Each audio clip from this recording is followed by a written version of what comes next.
you probably noticed I don't feel about that war the way we were told we were supposed to feel about that war, the way we were ordered and instructed by the United States government to feel about that war. You see, I tell you, my mind doesn't work that way. I got this real moron thing I do. It's called thinking.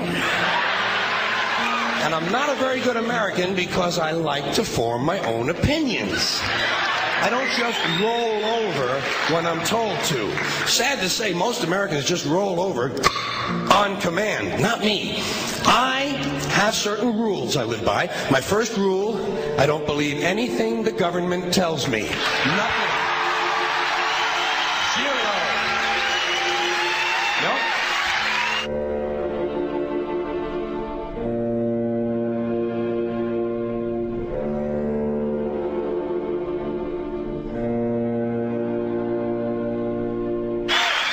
And I don't take very seriously the media or the press in this country, who in the case of the Persian Gulf War were nothing more than unpaid employees of the Department of Defense, and who most of the time function as kind of an unofficial public relations agency for the United States government. So I don't listen to them. I don't really believe in my country. And I got to tell you folks, I don't get all choked up about yellow ribbons and American flags. Now, to balance the scale, I'd like to talk about some things that bring us together. Things that point out our similarities instead of our differences. Because that's all you ever hear about in this country is our differences. That's all the media and the politicians are ever talking about, the things that separate us, things that make us different from one another. That's the way the ruling class operates in any society. They try to divide the rest of the people. They keep the lower and the middle classes fighting with each other so that they, the rich, can run off with all the fucking money. Fairly simple thing, happens to work. You know, anything different, that's what they're going to talk about. Race, religion, ethnic and national background, jobs, income, education, social status, sexuality, anything you can do, keep us fighting with each other so that they can keep going to the bank. You know how I describe the economic and social classes in this country? The upper class keeps all of the money, pays none of the taxes. The middle class pays all of the taxes, does all of the work. The poor are there just to scare the shit out of the middle class. Keep them showing up at those jobs. Politicians know that word. They use it on you. Politicians have traditionally hidden behind three things: the flag, the Bible, and children. No child left behind. No child left behind. Oh, really? Well, it wasn't long ago you were talking about giving kids a head start. Head start, left behind. Someone's losing fucking ground here. But there's a reason. There's a reason. There's a reason for this. There's a reason education sucks, and it's the same reason that it will never, ever, ever be fixed. It's never going to get any better. Don't look for it. Be happy with what you got. Because the owners of this country don't want that. I'm talking about the real owners now. The big, the wealthy, the real owners, the big wealthy business interests that control things and make all the important decisions. Forget the politicians. They're irrelevant. The politicians are put there to give you the idea that you have freedom of choice. You don't. You have no choice. You have owners. They own you. They own everything. They own all the important land. They own and control the corporations. They've long since bought and paid for the Senate, the Congress, the state houses, the city halls. They got the judges in their back pockets, and they own all the big media news, all the big media companies. So they control just about all of the news and information you get to hear. They got you by the balls. They spend billions of dollars every year lobbying to get what they want. Well, we know what they want. They want more for themselves and less for everybody else. But I'll tell you what they don't want. They don't want a population of citizens capable of critical thinking. They don't want well-informed, well-educated people capable of critical thinking. They're not interested in that. That doesn't help them. That's against their interest. That's right. You know something?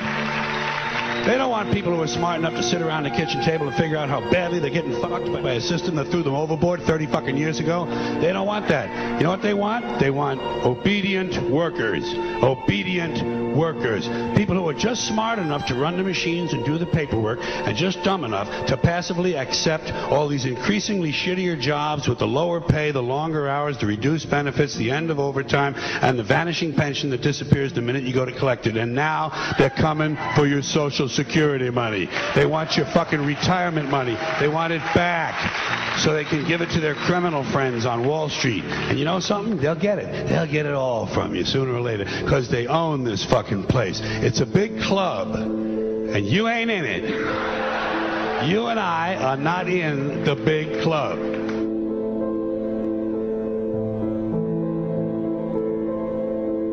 The greatest form of control is where you think you're free when you're being fundamentally manipulated and dictated to. One form of dictatorship is being in a prison cell and you can see the bars and touch them. The other one is sitting in a prison cell but you can't see the bar, you think you're free. What the human race is suffering from is mass hypnosis.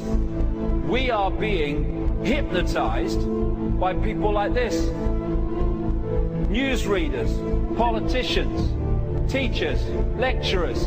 We are in a country and in a world that is being run by unbelievably sick people. The chasm between what we're told is going on and what is really going on is absolutely enormous. The greatest hypnotist on planet Earth is a oblong box in the corner of the room. It is constantly telling us what to believe is real. Historically, the control and manipulation of political opinion has been the Freemasons' main weapon in gaining control of countries and states. Once in control of the rulers and politicians of a country, laws and political structures could be changed in accordance with their agenda.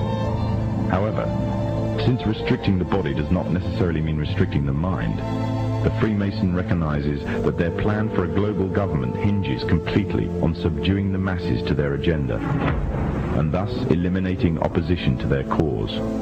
And the greatest threat to their plan, posing more danger than any army or law, is the threat of a free-thinking mind. In order to eliminate this threat and to achieve their objective, the Masons have set about the boldest plan ever devised: the complete control of every aspect of human life, your life. And the weapons they are using against you are in your very homes, entertaining you and your children, and gradually indoctrinating you without you even realizing.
Ladies and gentlemen, the very word secrecy is repugnant in a free and open society, and we are, as a people, inherently and historically opposed to secret societies, to secret oaths, and to secret proceedings.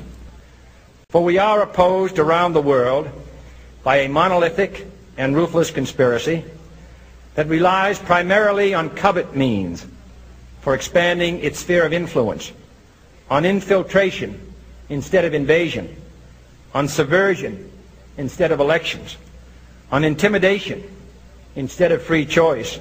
It is a system which has conscripted vast human and material resources into the building of a tightly knit, highly efficient machine that combines military, diplomatic, intelligence, economic, scientific, and political operations.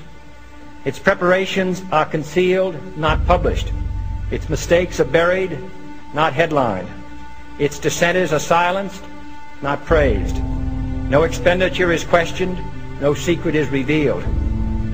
That is why the Athenian lawmaker Solon decreed it a crime for any citizen to shrink from controversy.